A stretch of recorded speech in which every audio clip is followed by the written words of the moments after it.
ज़मीनी नेता हैं।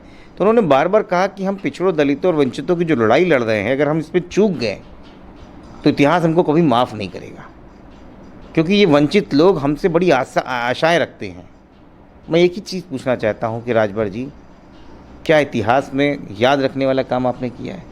देखिए, ये तो भविष्य के गर्त में है, दारा सिंह जी ने क्यों ऐसा किया है। और मैंने देखा कि कल से कई आप लोगों के पत्रकार बंधुओं ने उनसे सवाल पूछा, उन्होंने माइक तक झड़क दिया है। सुहेल देव भारतीय समाज पार्टी को विश्वास के साथ वोट दिया है, क्या उसके साथ छल नहीं हुआ है? जनता देख रही है। मुझे लगता है अवसरवादियों को जनता माफ़ नहीं करती है। तो महंगाई उसके घर में भी है। टमाटर आप भी 200 को खाते हैं, टमाटर मोदी जी भी 200 रुपये खाते हैं। ये बात दूसरी कि उनकी टमाटर कहाँ से आता है हमको नहीं पता। देश में 1832 में जो पहली जनगणना हुई, उसके बाद से आपने जनगणना नहीं करी और आप जातियों पे राजनीति करते हैं।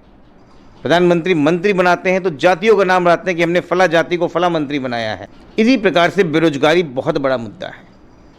ये सिर्फ कह देना कि पकोड़े तलना भी एक रोजगार है, ये उन हजारों लाखों करोड़ों युवाओं के मुंह पे तमाचा मारा गया है। आज का चुनाव होता है, जब भी देश का चुनाव होता है, हम साथ में खड़ के मजबूती के साथ खड़े होते हैं। और कल जैन जी ने लिखा भी, we are committed to be united. ये जो नैरेटिव है कि मोदी के खिलाफ कौन, चेहरा कौन, मुझे लगता है कि राजनीति पढ़ने वाले और राजनीति जानने वालों को थोड़ा इतिहास से सीखना चाहिए। नमस्कार, इस वक्त मैं मौजूद हूं प्रदेश की राजधानी लखनऊ में और मेरे सामने बैठे हुए हैं समाजवादी पार्टी के बेबाक तेज तर्रार राष्ट्रीय प्रवक्ता डॉक्टर आशुतोष वर्मा जी, जो कि अपनी बात बेबाकी तरीके से चाहे सोशल मीडिया प्लेटफॉर्म हो या मीडिया प्लेटफॉर्म में रखने के लिए जाने जाते हैं। सर, पहले तो आपका हमारे चैनल में बहुत बहुत स्वागत है। नमस्कार सर। पहला सवाल तो हम ये करेंगे कि 2024 का जो इलेक्शन आ रहा है लोकसभा का, उस पर समाजवादी पार्टी किस प्रकार से अपनी चुनावी रणनीति तैयार कर रही है, किस प्रकार से आप जनता के बीच में उतरेंगे? देखिए, 2024 का इलेक्शन इस देश के लिए बहुत ज़रूरी इलेक्शन है। जिस प्रकार से पिछले 10 वर्षों से मोदी सरकार ने हिंदुस्तान की लोकतंत्र का जो नुकसान किया है, ये लड़ाई उसको बचाने की है। समाजवादी पार्टी के राष्ट्रीय अध्यक्ष ने बहुत पहले ही क्लियर कर दिया है कि हम प्रमुख विपक्ष की भूमिका की तरीके से हम गठबंधन के साथ में जाएंगे। और आज क्योंकि दिन बहुत अच्छा है और आज बेंगलोर में विपक्ष की पार्टी भी चल रही, तो माननीय राष्ट्रीय अध्यक्ष अखिलेश यादव वहाँ पहुँचे हुए हैं। इसके साथ में अपने घटक दलों के साथ में, जो कि राष्ट्रीय लोक दल है हमारे साथ में, और अपना दल कमेरावादी है, इन लोगों के नेताओं के साथ वहाँ पहुँचे। और मुझे लगता है एक बहुत अच्छा हल वहाँ से निकल के आएगा, जो सशक्त और मजबूत भारत के लिए और इस देश में नए तरीके की राजनीति, नई चीज़ें लेके आके लाने में सक्षम रहेगा। जैसा कि अभी आपने बताया कि आज बेंगलोर में आपके अध्यक्ष मौजूद भी हैं, अखिलेश जी वहाँ पर, और विपक्ष के साथ में गठबंधन की तैयारी चल रही है और देखा जा रहा है कि बहुत जल्दी गठबंधन हो भी जाएगा।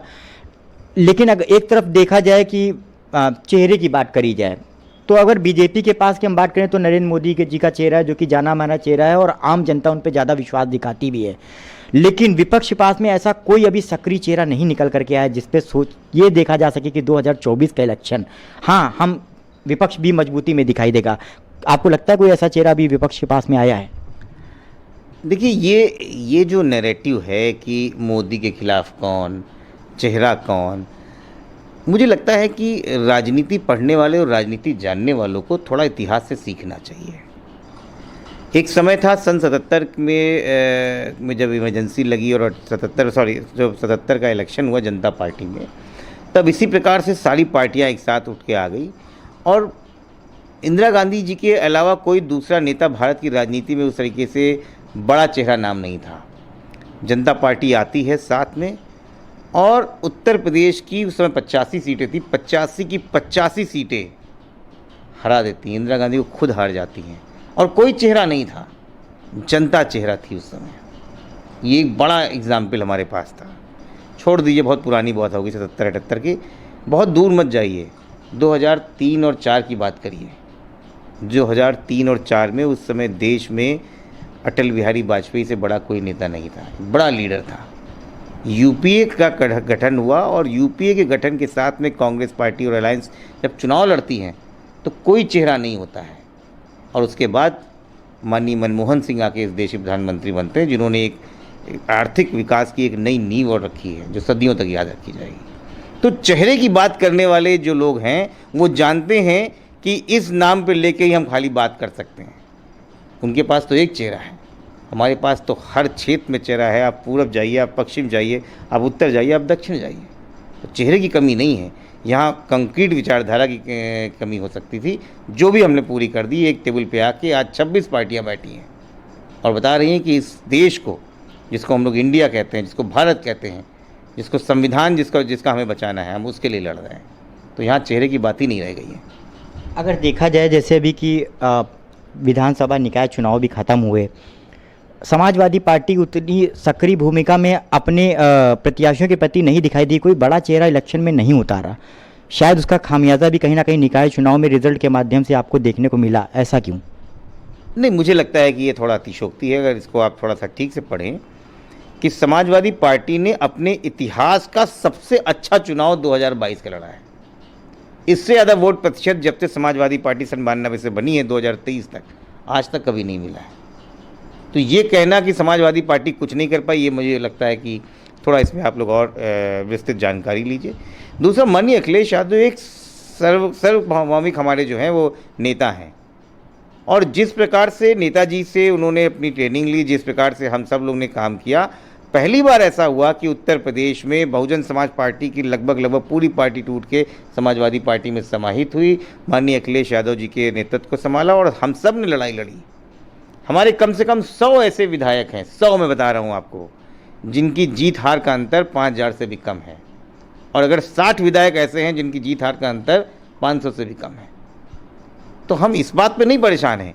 हाँ, कुछ त्रुटियां रही हैं तभी हम हारे हैं, इसमें कोई गलत बात नहीं है, लेकिन जनता का इतना प्यार मिला है उसको आप दरकिनार नहीं कर सकते। हम प्रमुख विपक्षी पार्टी करके, और इसीलिए माननीय अखिलेश यादव लगातार उत्तर प्रदेश के सदन में बैठ के अपनी आवाज़ उठा रहे हैं।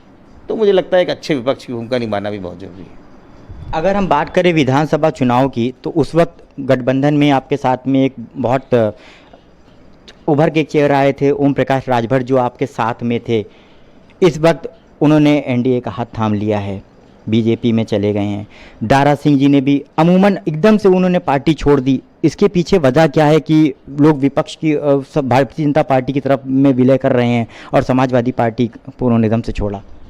देखिए, अब क्यों छोड़ा ये तो वो बताएंगे, लेकिन हम इतना ज़रूर बता सकते हैं कि हमारे साथ जब वो आए थे तो मेरे बड़े अच्छे संबंध हैं माननीय राजभर जी से, तो कई विषयों में बात हुई।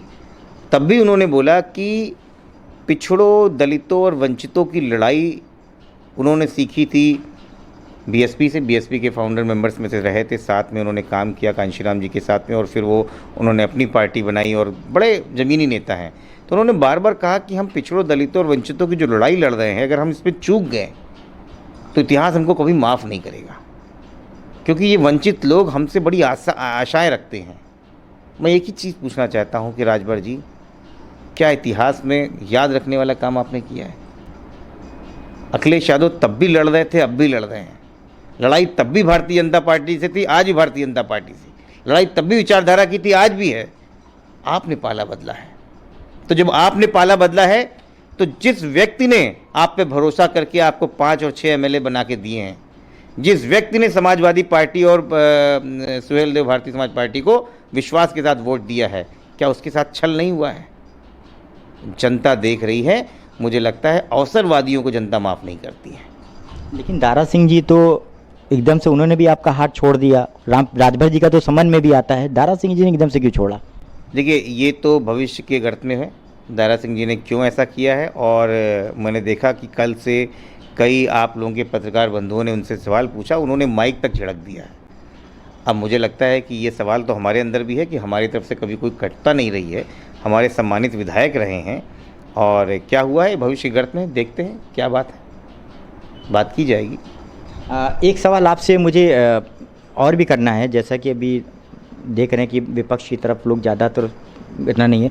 कांग्रेस का गठबंधन, पिछले अगर इलेक्शन की बात करी जाए तो राहुल गांधी और अखिलेश जी की बहुत अच्छी दोस्ती देखी गई, लेकिन अभी तक दोनों पक्षों की तरफ से, चाहे वो समाजवादी पार्टी हो या कांग्रेस की हो, ऐसी कोई पहल नहीं करी गई गठबंधन को लेकर के, ना ही अभी तक कुछ सुनने में आया है कि कोई गठबंधन ऐसा आप लोगों का होगा 2024 के इलेक्शन को लेकर के। कल से अगर आप तस्वीरें देखें तो मुझे लगता है उन तस्वीरों में इन सब का सवाल का जवाब है। कांग्रेस इस देश की बड़ी पार्टी है, कांग्रेस मेहनत कर रही है और समाजवादी पार्टी भी मेहनत कर रही है। हमारा सिर्फ इतना कहना है कि जिस दल का जिस क्षेत्र में या जिस प्रदेश में प्रभुत्व है, जिसके पास वोट है, जिसके पास प्रमुख ताकत है संगठन की, आप उसको लीड करने का मौका दें, आप निराश नहीं होंगे। सर, बीच में निकाय चुनाव में आरएलडी के साथ में भी समाजवादी पार्टी की थोड़ी बहुत तनातनी देखने को मिली, उसके पीछे की वजह क्या थी? नहीं, ये देखिए, मैं फिर आप लोगों से बोलता हूँ, आप लोग एनालिसिस करते हैं लेकिन आप लोग पार्टी और कार्यकर्ताओं के सेंटिमेंट्स को समझने की कोशिश कीजिए। देश का चुनाव, प्रदेश का चुनाव सरकार बनाने और हटाने के लिए होता है। निकाय का चुनाव कार्यकर्ताओं का चुनाव होता है। जब आप भी पार्टी बनाएंगे तो आपके भी कार्यकर्ता उसी सीटें मांग सकते हैं जहाँ पे आपके गठबंधन दौर मांग रहे हैं, तो वहाँ पार्टी अपने कैडर को लड़ाता है, अपनी मजबूत करती है। वैसे ही राष्ट्रीय लोकदल ने लड़ाया, समाजवादी पार्टी ने लड़ाया, लेकिन इससे विचारधारा नहीं टूट जाती है। जब भी उत्तर प्रदेश के राज्य का चुनाव होता है, जब भी देश का चुनाव होता है, हम साथ में खड़ के मजबूती के साथ खड़े होते हैं। और कल जैन जी ने लिखा भी, we are committed to be united. तो मुझे नहीं लगता है कि इसको इस तरीके से जोड़ना चाहिए। उसके बावजूद भी सत्ता की पूरी हनक के बाद समाजवादी पार्टी सबसे मजबूत पार्टी निकाय चुनाव में निकल के आई। आपसे एक अंतिम सवाल करेंगे, 2024 का इलेक्शन समाजवादी पार्टी, क्योंकि अगर देखा जाए तो बेरोजगारी, महंगाई, स्वास्थ्य सेवाएं और शिक्षा एक बहुत बड़ा अहम मुद्दा होता है, और आम जनता कहीं ना कहीं बढ़ती महंगाई से भी कहीं ना कहीं परेशान दिख ही रही है। क्या लगता है समाजवादी पार्टी कौन से ऐसे और अहम मुद्दे होंगे जिन पे आगे 2024 की चुनाव रणनीति तैयार करेगी और रणभूमि में उतरेगी जनता का विश्वास जीतने के लिए? देखिए, मुद्दे सबके हैं और मुद्दों को जनता के बीच में लाना और ज्वलंत रखना, ये हमारा काम है। आपके घर में भी सिलेंडर 1200 का मिलता है, मेरे घर में भी मिलता है, उस गरीब के घर में मिलता है जिसकी 3000 पगार है। तो महंगाई उसके घर में भी है। टमाटर आप भी 200 को खाते हैं, टमाटर मोदी जी भी 200 रुपये खाते हैं। ये बात दूसरी कि उनकी टमाटर कहाँ से आता है हमको नहीं पता।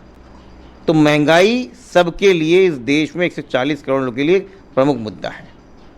इसी प्रकार से बेरोजगारी बहुत बड़ा मुद्दा है। ये सिर्फ कह देना कि पकोड़े तलना भी एक रोजगार है, ये उन हजारों लाखों करोड़ों युवाओं के मुंह पे तमाचा मारा गया है। मुझे लगता है कि अगर युवा नौकरी नहीं पाएगा तो क्या करेगा। सबसे बड़ा मुद्दा महंगाई और बेरोजगारी है। तीसरा मुद्दा समाजवादी पार्टी के लिए जातिगत जनगणना है। हम अपने स्टैंड के साथ बहुत क्लियर हैं कि इस देश में 1832 में जो पहली जनगणना हुई, उसके बाद से आपने जनगणना नहीं करी और आप जातियों पर राजनीति करते हैं। प्रधानमंत्री मंत्री बनाते हैं तो जातियों का नाम रखते हैं कि हमने फला जाति को फला मंत्री बनाया है, और आप उनको गिनते नहीं हैं। तो जातिगत जनगणना हमारी उन कुछ प्रमुख मांगों में से एक है। ये प्रमुख मुद्दे जो सेंटर ऑफ पॉलिटिक्स रहेंगे 2024 के, हम साथ में रहेंगे। साथ में हम बार बार सबसे कहना चाहते हैं कि लड़ाई लंबी है।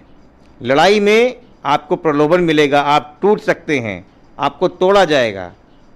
स्पाइन जिसकी स्ट्रांग है, जो मजबूत आदमी है, वही आगे तक लड़ेगा। और समाजवादी पार्टी स्पाइन मजबूत करके, नेताजी की पार्टी है, आज भी आगे चल रही है और मजबूती से इसका चुनाव का हम लोग लड़ेंगे। और आप देखिएगा 2024 में हम लोग इस देश में जो है नया बदलाव करेंगे। सर, आपने हमको इतना अपना समय दिया, उसके लिए आपका बहुत बहुत धन्यवाद। धन्यवाद, आपको भी बहुत अच्छा लगा, शुभकामनाएं। ये थे हमारे साथ में डॉक्टर आशुतोष वर्मा, जो कि समाजवादी पार्टी के राष्ट्रीय प्रवक्ता हैं, जिन्होंने हमारे सवालों का बेबाकी से जवाब दिया और 2024 की जो चुनावी रणनीति है वो हमें उन्होंने बताया कि